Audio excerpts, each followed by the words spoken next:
For most human beings, between 24 and 30 is the time when you really shape your life. Life is going tick-tock. In some way, you have to make yourself more exciting than the video game.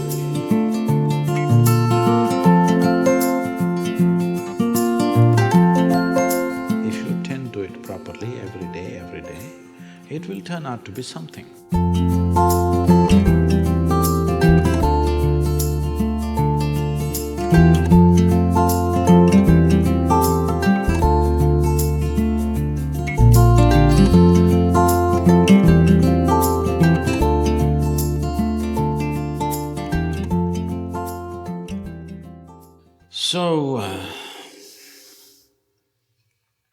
Your problem is not unique, it's a generational problem. I don't know to what extent these numbers are right, but I don't think they're very far from truth. Some survey says young men aged between 24 and 30 spend a minimum of 5.5 hours on the video games in United States of America. Maybe they're little off this way or that way, but I don't think they're too far away. See, in a young person's life, for most human beings, between 24 and 30 is the time when you really shape your life. Isn't it so? Hello? There's a time. Most people have just finished their education and that's the time they're really shaping their life, one way or the other. Whether you're going into your profession or crime or politics, I don't know what's your choice, but that is the time you're shaping your life.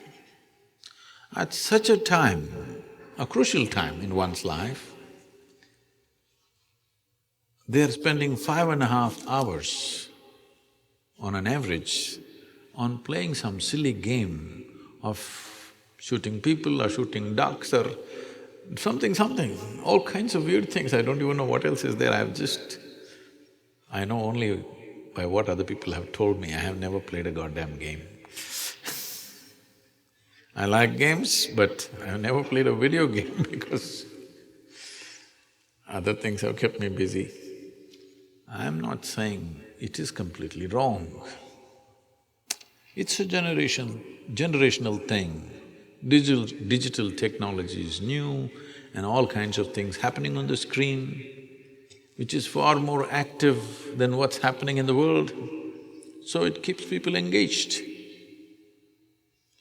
This is not a moral issue. This is a mental issue. Do you want to be a moron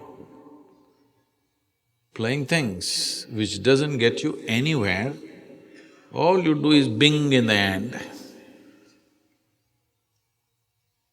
Playing with yourself and playing with a machine, or life is going tick-tock.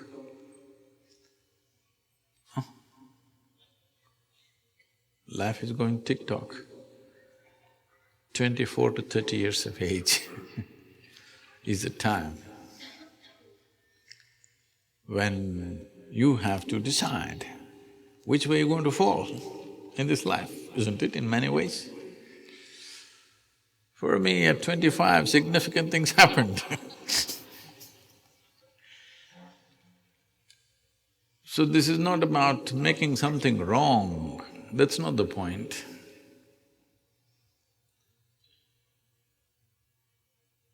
Well, maybe one day when there is a video game World Cup, if you become the champion of the champions, then maybe people will appreciate that also. But I must tell you this, I know a family, they had 2 sons. And one of them, the other one I don't want to talk about, one of them invests only in video game companies, all right? And he plays video games nearly 12 to 14 hours a day. And a physiotherapist comes and works his joints every day, because otherwise he does only this. I stay in their home for 3 days. In these 3 days, not once did any of those young boys step out of the room. So, this is a phenomena in the world right now. Because the technology is new, we are overly excited about it. First thing is, at the age of 3, you made him play this, so he doesn't know any other game. Game means on the video, that's the only game he knows. You can't blame the boy for this. Now if you want to correct, if you throw the S box out, we don't know what'll happen to you. When people get hooked onto something, really hooked onto something, you try to go in the way, they want to kill you for sure, isn't it? And already he's practiced plenty on the video games. He's practiced plenty.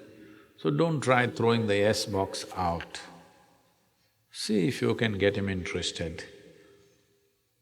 Put him in a trekking program or a mountain climbing program, something where it demands physical and mental attention. I don't think he will go and play tennis. No. But if you put in a program like this, initially he suffers, he wants to run away, usually they don't let them go. Once you're on top of the mountain, at least you have to come back.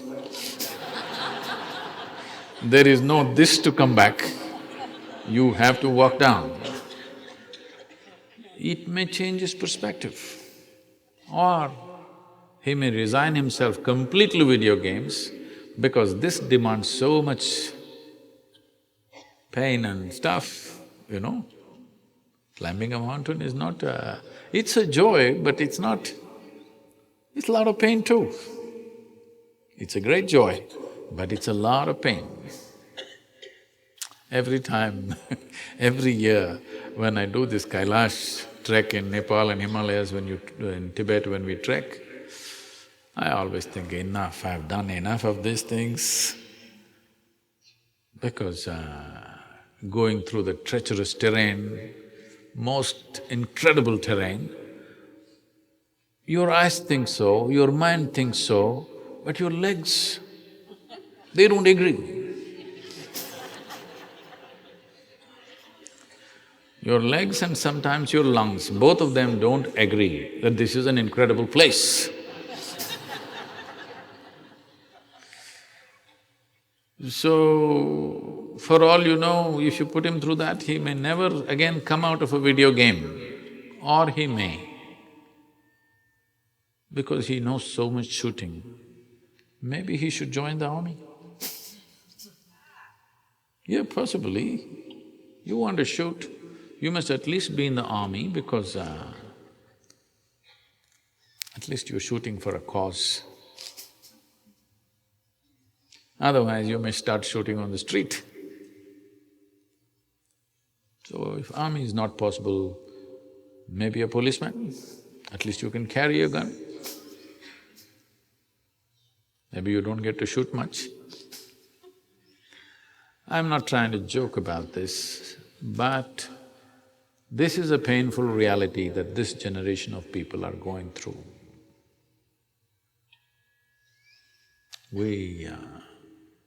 If we have children like that at home, there's nothing to blame them for.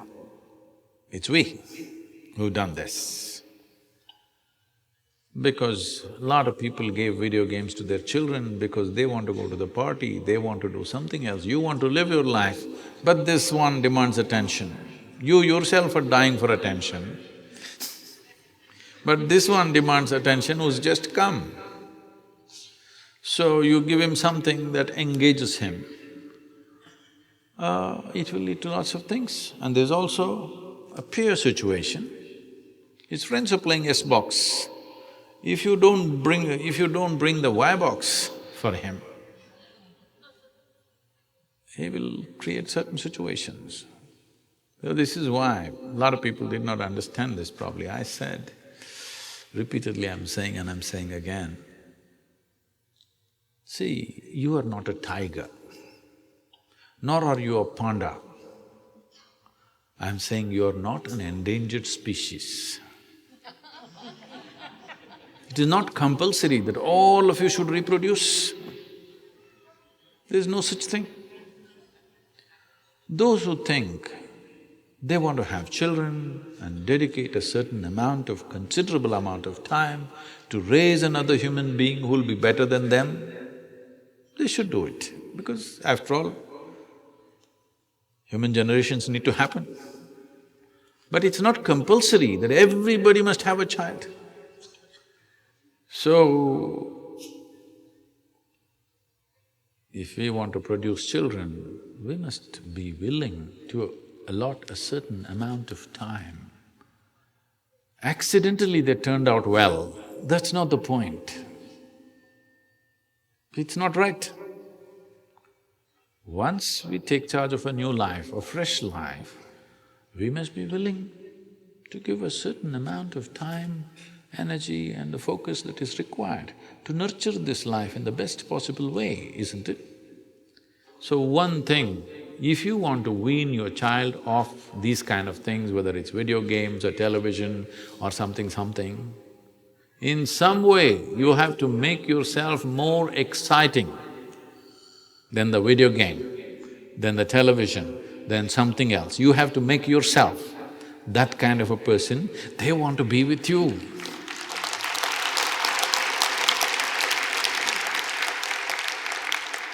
So, you can't…